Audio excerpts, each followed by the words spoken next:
Right, thank you for coming along. Does all this surprise you such a long time after the event, as you've never been to like a convention before? Or? Yeah, it's interesting. I just went over to the church and had a little wander around. It's funny to see, it brings back memories instantly. I was talking to someone on the mobile phone, and I was saying to them, the last time I stood here, there was all the lads behind a gravestone with a smoke gun. It was bizarre. But fun, but nice. I mean, just to sort of give everybody a bit of background, how did you sort of actually get into the effects business? Because I imagine it's not the kind of thing you could say to a careers person at school, I'd like to be an effects designer, is it? No. At that time, we didn't really have a particular career structure. How is this making a difference? Is that making a difference? Bit closer, you mean? Bit closer. Right, that's got it. Sacrifice cream.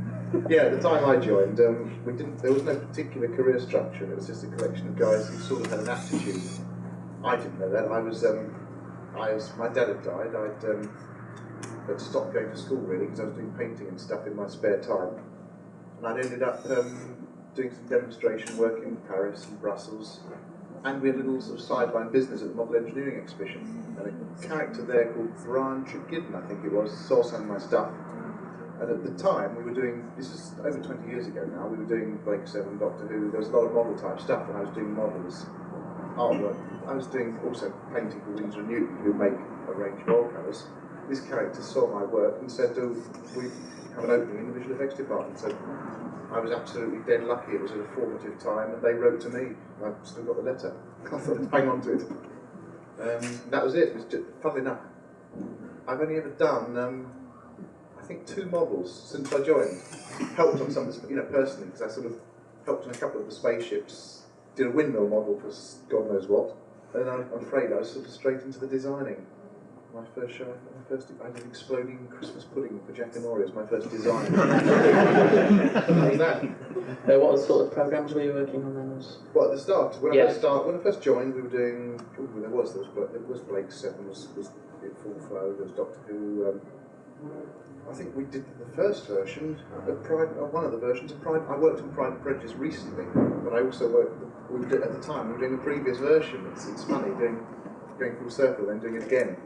I think the first one I worked on was the second version, so, and the last one was the third version. Jack and Ori, it was surprising, Jack and Ori used to have a lot of, we did these Jack and Ori playhouse things, we trotted up and down the country, and they were produced at the time by the woman who became head of children's, which is Anna Hume, and she's due for retirement just this month. But at that time she was directing these Jack and Ori playhouses, which were like a spin-off of Jack and Ori. Jack and Ori, those are the kiddie stories that every now and then they dramatised one. So those were quite big. We sort of rock and stonemason and things like that. Tomorrow's World was a big user of our departmental talents. I was digging through the old photos, found quite a few sort of early Tomorrow's World studios. Actually, some more in the car I didn't bring across. There was a pilot show I remember with Molly Sugden, which was space. It was a sort of sci-fi sitcom with Molly Sugden. David Croft, was it David? I think it was a David Crofty thing. Can anyone? I can't remember the title of it. Goodbye, Mrs. Noah. That was it. We did quite a few spaceships for that. It was just ridiculous. Having nipped across from the Blake 7 studio, then much the same kit was being trundled in with Molly Sugden and all that. It was fun. Have you got any sort of specific memories of some of your earlier Doctor Who work? I have. I don't know whether it's anything you can actually say to the Rouse in studio. You are being filmed, I suppose. Yes, Rouse in studio were often happening. But they're fairly good-hearted, but a lot of strong personalities, and everyone wanting it their way. But I won't say who was involved in the Rouse, but there was lots of them. But when Sylvester was on the scene, I think that really faded out, and there was never any rows by that time. But that was because that was when I was a sort of young lad. I thought, look, there's all these people shouting at each other. Who's supposed to be in charge of it? Most of the speed which we worked, although it had to get faster, they were constantly trimming the budget. So from the earlier ones, we had more money on the earlier ones to the later ones.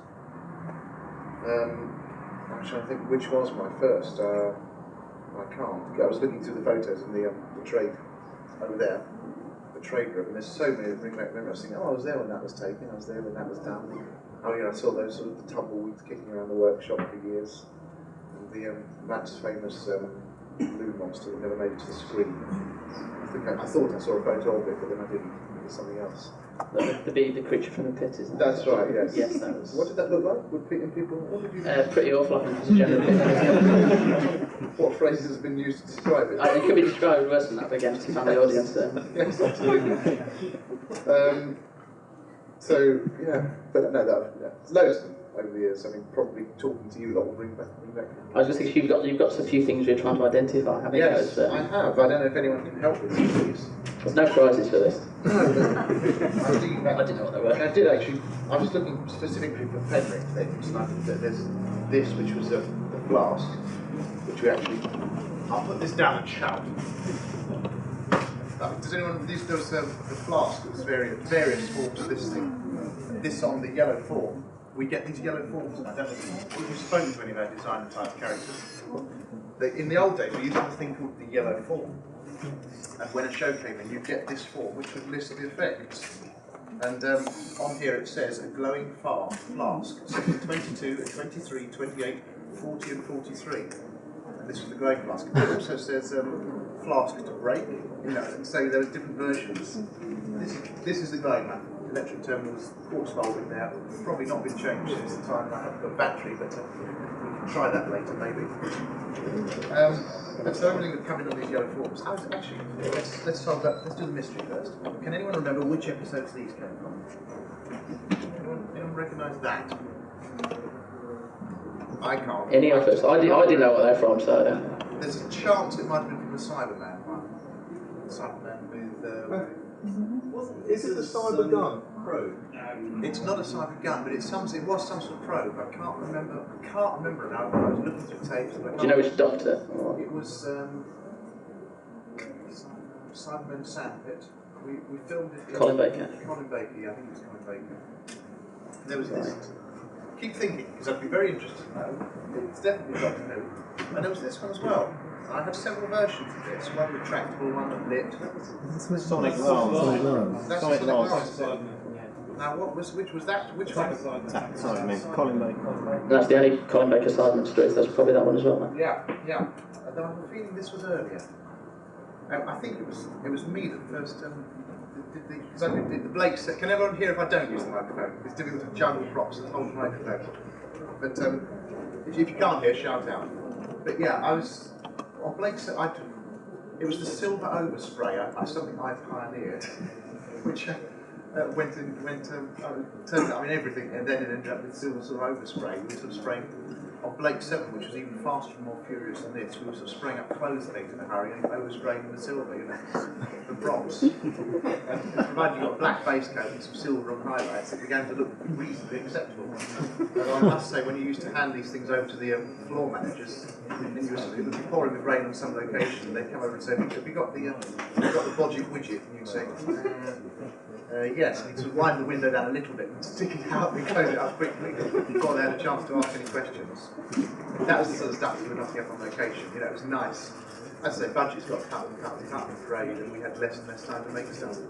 The luxury of the earlier Doctor Who's where we would have a really decent run-up, and you could put together something like that. Was probably, as none of us can remember, it was probably only on for a split second, and yet, there's a sort of day's work there, really. Perhaps more with as wire on the side. There's two switches. I remember the lights do different things. There's little lights here and little lights here. They do different things for different bits. But the days are gone where you could spend 2 days, 3 days on something like that. My hourly rate now is about, I don't know, I work about 200-300 quid a day for a show. So, and my chaps, my colleagues, are a bit less. They're about 216, 250 quid a day plus materials. So spend 2 days on something like that, you've got 500 quid out of budget.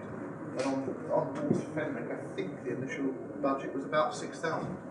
And that involved, we were initially going to do it the usual pack, which was 2 weeks on location and then a bit of studio, I think. We eventually, because the story didn't lend itself at all to studio, we did it all on location. So we ended up 3 weeks on location. And well, you can imagine that the maths just don't work out. A budget of £6,000, we needed about 6 people. What sort of, how long sort of before you just start actually filming, do you sort of get the scripts and that in terms of what you need? That varied, and obviously there were script changes, many script changes, so you get an initial script probably 6-8 weeks before, if you were lucky. Again, nowadays that's all cut. If you're doing something like EastEnders, you don't often get the final script till the day before, but they keep that topical, whereas this isn't tend to be topical. So 6 weeks, 6-8 weeks, read through the scripts. I must say, when I first read the scripts for this, I thought they were very good. We had, there was a lot of cuts made, and it makes it slightly. But when you've got there's timing, so the scripts are written, and then you time it out, actors saying the words, whatever, and you think, well, you've got to fit this into 2.5 hours of television, and it generally comes out about 4 hours. So you're sort of slicing bits out, and inevitably that makes the story more difficult to tell because you lose storytelling aspects. So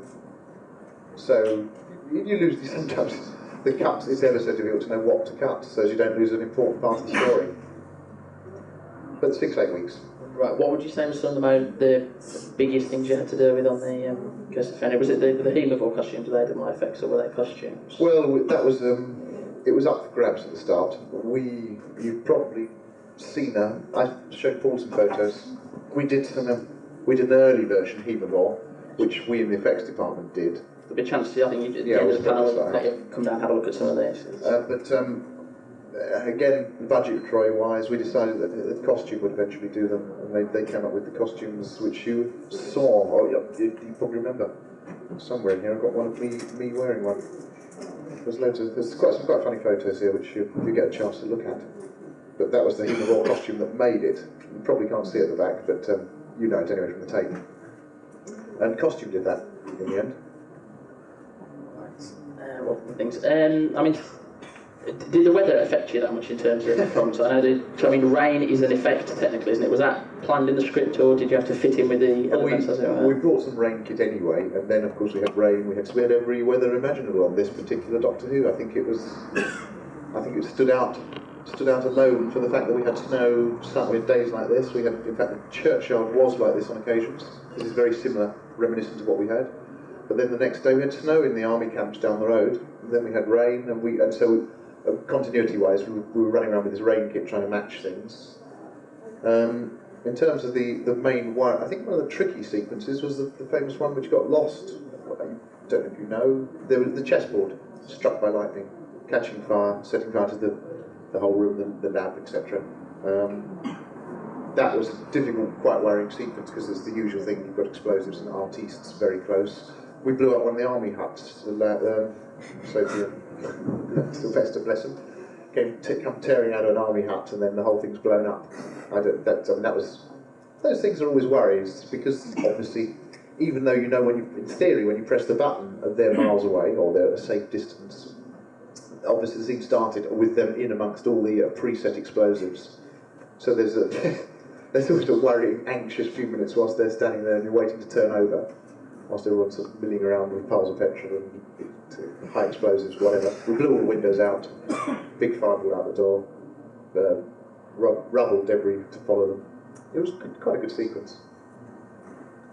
Some of that footage was lost, wasn't it? Was there some of the... Yes. Not the army hut blowing up, but the chessboard catching fire. Definitely, we lost. It was the role with all the close-ups on. Jonathan, when he comes in, would probably know more about the ins and outs of why it was lost, but we were mortified because it was very good material, and I suppose it helped keep the programme to length. The fact that we lost rolls of footage, but I think ended up as Jack and Ori, or God knows what. But a great disappointment. Yes, close shots of that sequence did get lost. In fact, one of the tricky bits was actually the ignition of the lightning strike, which we achieved. Put another one on in post-production. But what I'd done was cut a square out of the chessboard and then recreate the square in an explosive compound, not gunpowder, but creating a black square of the chessboard in gunpowder and then putting a piece on top. And then having that particular square electrically wired. Then an electronic gas valve underneath the table to take up, so that, spark comes in, press the button for the ignition of the black square, which was made, as I say, we completely made the square out of an explosive compound. And then when at the split second that goes up to take up the flames on gas, and then the spread across the room, etc. And this is all beautifully covered. We had many, several cameras running because it was a big setup. And then to lose all the tight shots was very distressing because apart from anything else, I never got to see them. So. Right. Has anybody got any questions here for Graham about effects generally or anything on the Curse of Fenric they'd like to ask? Over at the back there. How did you actually create the genie effect of Fenric? That was, I'm afraid, it was nothing more complicated than a mixture of smoke and some post-production. We still, I mean, post-production type stuff, CG, computer graphics. We didn't have them then. It would have been much easier these days with that. But a lot of smoke, coloured smokes actually we were using at the time, which we don't use so much now. They're not so readily available because they have a degree of nastiness to them. Again, COSH regulations and reports haven't been done on various of the products. We've checked them out. They're still okay to use, but we wouldn't use them in confined areas anymore. But that was, yes, I'm afraid it was nothing more complicated than that. Thank you. I'm relying on you lot to keep thinking if you can about this, because it would be nice. Another question down there. Yeah. Have you ever done any special effects for theatre? I have. Stage? Yes, in fact I was live on stage at the Royal Variety performance as a Dalek. But yeah, quite a few pyros on stage, things like that. But yes, that was I think actually it was a children's Royal Variety, if I were honest. But it was quite nice being a Dalek in front of the Queen Mum and Margaret. Although when one's own mum is watching, you say, well, I'm the one on the left, tricky. And I have my Daleks, my 2 Daleks tucked away. Right. Anybody else got any questions? Over there. What was the largest effect you worked on? What, in my career? Money or space, yeah, in your career. In my career, Neil Pearson, Between the Lines, we blew them all up at the end of that. Do you remember that? Yeah. 7 barges, that was a big effect. Might have the tape of that over there, our shots. My most famous effect, curious enough, in the street is Only Fools and Horses, the Sex Dolls episode. There's not, I don't think there's one person in the country that So, I did Pride and Prejudice, and people do remember that, but they can't remember individual effects, although there's irritating little things like candles that were really tricky. On a set of something like Pride and Prejudice, the atmosphere is relatively tense. But on Only Fools and Horses, we were sat in my car on the night shoot. We'd filled hot water bottles from the tea-urn to keep ourselves warm in the car. And then about 20 past 1, we nipped out, did a bang, and then nipped back into the car and put the hot water bottles filled with tea on our laps again, with a little 12-volt telly. And yet, the world remembers that effect. I've spoken to people abroad, people in America remember that. Although actually the Doctor Who stuff comes up time and time again in the Blake 7. But yeah, that's my most famous effect. Ridiculous though it is. I mean, we're now allowed to do what we want in terms of work. So I do commercials, and we did a Kellogg's commercial before Christmas, and a movie. I did a feature with Bring Me the Head of Mavis Davis, which hasn't been out. But I've done features that people haven't remembered as much as the Fools and Horses sex dolls.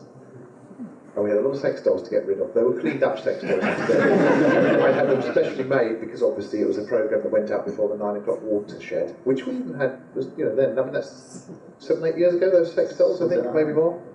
And so we still had, you know what they're like, but I had some specially made that were less sensitive. Thank goodness. Do you prefer it like recognition for the obvious effect, or do you prefer like, say, Pride and Prejudice, where people don't realise it's an effect and therefore really you've done the job, haven't you? So, you have, though. It's nice. So you don't get the praise. It's nice when someone knows what you've done. I mean, I did the storm on Howard's Way, for instance. Did anyone used to watch Howard's Way? There was the lovely load of people, some of the most wooden acting, I think. And I think even the gentleman I was thinking of agreed because he left the profession once. He just said he couldn't hack it. Didn't like acting, wasn't very good at it. But he was Howard's son. And he got washed overboard. We went over to Malta and filmed this sequence. I felt at the time it was a bit sad that we had to go to Malta because it was cheaper to film it in Malta on the tank there, where they shot Popeye and Titanic, than to do it at Pinewood. It would have cost more money to do it at Pinewood than to take a unit to Malta. Having said that, we had a more pleasant time in Malta and it was warmer.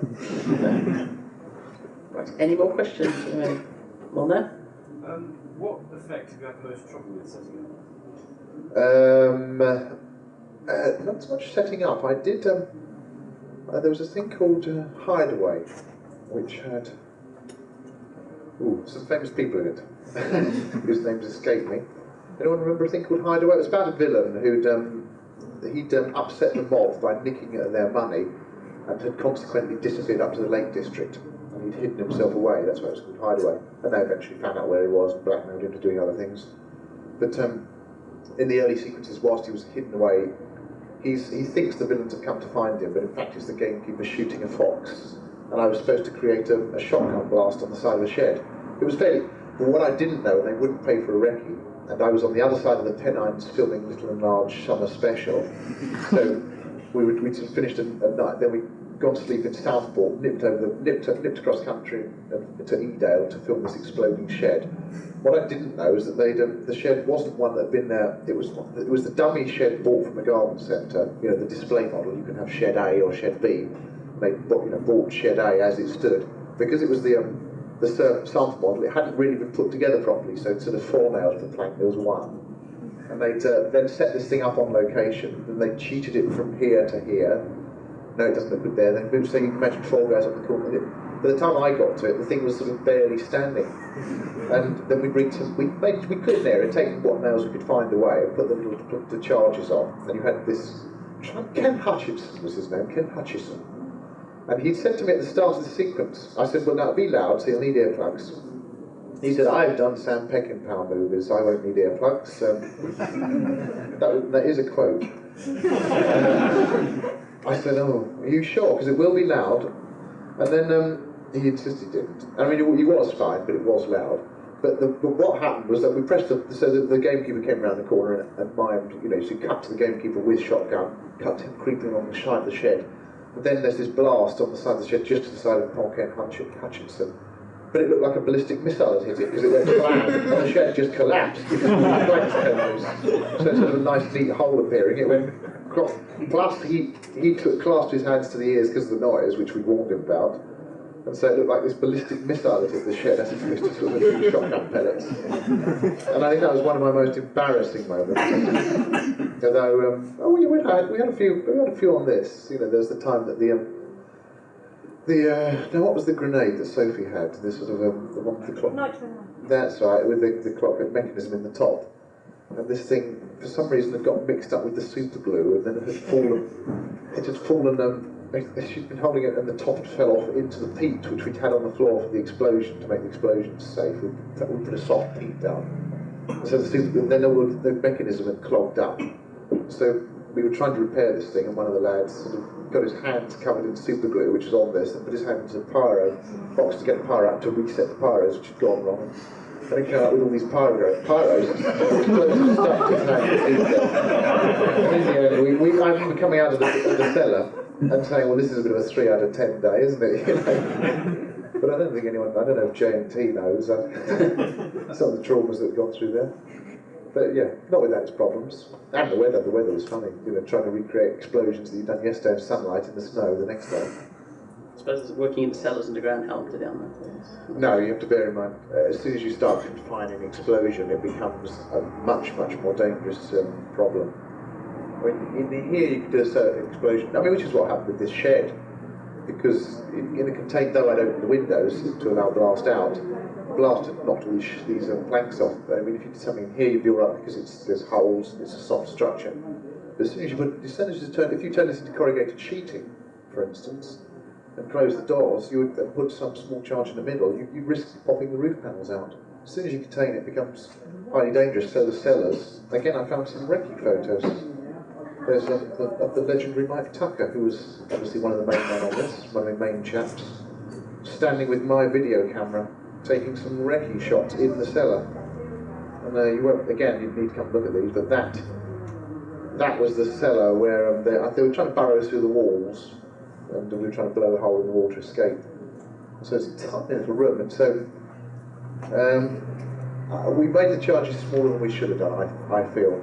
It was one of those where I put a charge down and all the lads looked at me and thought, "So, are you sure that's not too big?"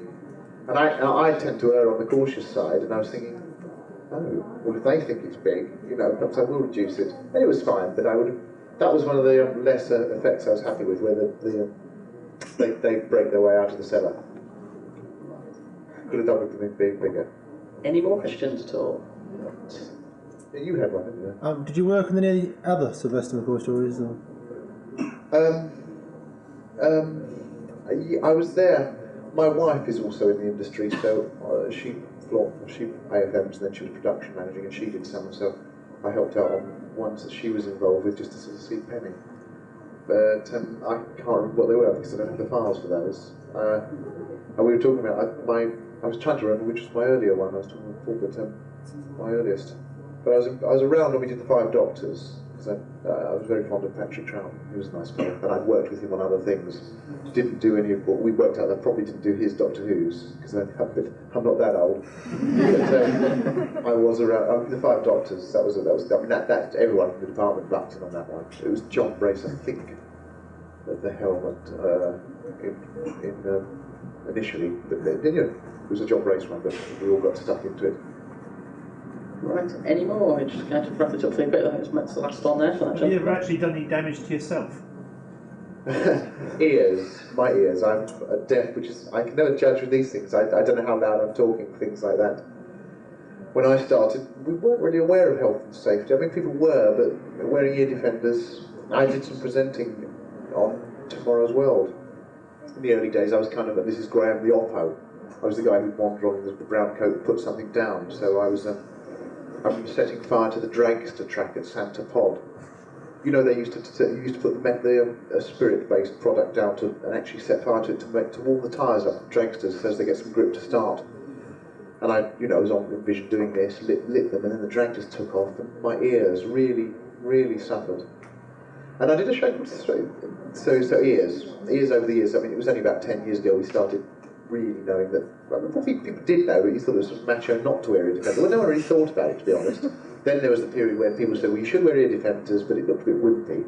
And also, if you're expecting artistes to stand near these things, you don't really want to be, if you're all sort of there in your 5-inch sleeve goggles, and they're there in a flimsy nightdrop. It's difficult, so you didn't want to be too overcautious, but now we make sure, we make the artistes wear earplugs. But yeah, my ears have suffered. And on Threads, I had, Threads was a nuclear Holocaust story, and there was the bunker where the command was, takes a bit of a hit, and a girder came in. We were rigging this girder to slide in, and I was down in the bunker, and the lads were up with the sort of chute that we had, this genuine RSJ coming through the breakaway panels in the ceiling to hit the table, to strike the table. And I was in there saying, yeah, that's about right. And the retaining straps broke, and that thing hit me in the chest. I mean, I sort of just didn't have time to shift, and caught it fortunately, and then did this, but so took some of the strain, and, but that did collapse a lung. So I was wondering why for a couple of weeks after, or the week after, I was sort of gradually struggling to breathe, and I ended up in Sheffield Infirmary for a day. But and we were shooting in the old infirmary. But yeah, so those are so far the main two. Ears and a bit of a damaged chest. You try and avoid it, but 20 years of inevitably. You can fall. I had a nail through my foot on one called Mutineer. Jumped into the trench. One of the planks to Paul McGann. Do you remember Paul McGann? His big break. One called Mutineer. I jumped into the trench wearing something like this, and someone turned one of the planks upside down, nail straight through the foot, 6-inch. That was one of the most painful things I can ever remember experiencing, and I had a ruptured spleen on a bike crash. It was nothing like the nail through the foot. Yes. Bearing in mind, safety has got to be taken into consideration all the time. I presume you've got an explosives license, have you then, or working liaison with the fire brigade? Well, it was, as I say, when I joined, we were quite formative in the years. So I remember a friend who worked on the Battle of Britain, the famous sequence where Kenneth Moore dived into he dived into, there was a Struffingen airport, and he dived into a pothole. And he was more pushed into the pothole than dived in. I remember at the time my friend saying we put too much in, but we didn't really know what we were doing. So we sort of, I think the BBC were the first. We went into the training days right from when I very first started in this, where we tried to work out how to do things, working out, what pyros would do in a safe way. And a couple of occasions, I have been employed by the army to help with their firepower days to create safe explosions. Their firepower days when they sell weapons to other powers, so that you get all these people up on a grandstand. Then jets come over firing missiles, pretend missiles, and then we have exploded stuff on the ground for them. I've done that. And then they've gone off and sold missiles to foreign powers on the strength of some. That's absolutely true. So we have done some groundbreaking work in creating safe explosions, but now it's becoming much more tight. We are working with the Health and Safety Executive, and we have just recently set up a course which is being run by, we've done it with Cranbrook University, who are the Army, it's down at the Royal Military College, which is somewhere near Epsom, no, a bit further out. So we've set that course up. And we all went on the first course to sort of assess it and do it, and it's nice to have some piece of paper that's because at the moment anyone can set themselves up as an effects guy. I lecture to the production managers within the BBC, and we often do it in conjunction with stunt guys. And the stunt guys come and say, the stunt register, here it is. These are the listed people. And as I point out that the BBC has nothing. There is nothing, in fact, throughout the industry. There's the union knows who's any good and who's not. We can't really ask that. So producers coming in don't have a list or a guidebook to go by. So any Tom, Dick and Harry with a smoke gun can say they're an effects guy. But we're trying to. I'm afraid it's sad because I got into it, not with in the early days, and we're not really trying to close the door on people, but we're trying to regulate it a bit so we know who's doing it. Have you ever been stopped from doing a stunt as well? They've said this is too dangerous, you can't do it. I've stopped things from going ahead. I said, well, I'm not doing it, but I've never been stopped so far. We tend to, because of our experience, we tend to be the ones looking at what is unsafe. I have stopped stuntmen setting themselves on fire on occasions, said no. I think the rules are now that we have the final say with fire. They do the jumping about, we say how much fire, sort of thing. That was something I had clarified this year, because often I've lost several sequences where the fire's been over the top. If a stunt guy, if they've been paid, they want to make it look good, and that's understandable. So sometimes the effect tends to end up bigger because they want to make it look good, which is fair enough. We've lost sequences where they haven't used it because it's not fitted with the story. You've had people in hospital. They've shot sequences of people in hospital with a couple of blisters. The stunt's then been done later because of scheduling, and there's been a full body burn, and then you can't use it. So the rule, and we know what fire does. We've had a lot of experience with it. But yes, I have never been stopped. On occasions, we've been in sensitive areas in terms of environmental considerations, and they've said, no, you can't throw a car off our cliff. And so we put ourselves at life and limb by sort of going around the bottom. I mean, Hetty Wainstrop, a couple of series back, I stuck a car at the bottom of the cliff, but I had to get it there by sea rather than just throw it off. So, a bit of wildlife on the hillside, we put ourselves at risk by inching it round in February on the sea with the tides and the rocks. But you have to be aware of these things. I mean, particularly within the BBC, we have to be seen to be very careful. It's a sort of flagship of the industry, and has to be seen as such. Right, time is pushing. It's just a final note. You mentioned Paul McGann. I was enjoying it. Yes, we'll be back later. We'll be back later with all the cast together to tossed aside because the time's running out. What was I going to say? Yes, you said you worked with Paul McGann. Yep. What did you think of the Paul McGann movie, and would you like to have done sort of Doctor Who X with that project? It would have been fantastic to have a budget like that. I liked Paul McGann. I liked how he appeared. I have to say, it had lost something it lost a bit of the magic that somehow we had. I thought he did a good job, but I mean, it's down to scripts, etc. He's a nice guy, he works hard. If he takes a project on, he works it, and they weren't half lucky to have a budget of that sort. God knows what it was, but it must have been 30 times what we had, if not more. Very big. Right, time is beating us. This was geared up. I remember this had to retract. This hasn't been touched since we came off air. I put it on a shelf, whatever it was, 12 years ago, and then I was digging around for some stuff to bring it down. But so this is actually stuck. But it did used to whip in and out, and there's the lights do different things, as ever. You were it was that was the first version of it. That was the finished version. We sort of sculpted it up in plasticine, and it would have been good. It was quite a good creepy. It was quite a creepy image, and it said blood-sucking monster to me. Past there, it looks like this one was sent in later after some rewrites. Glowing flask scene in 7 and 11, and here glowing flask scene 22, 23. So things were juggled around story-wise. I don't know what the date on this. Yeah, 33rd of March. No, both came in the same day. Because I can even recognise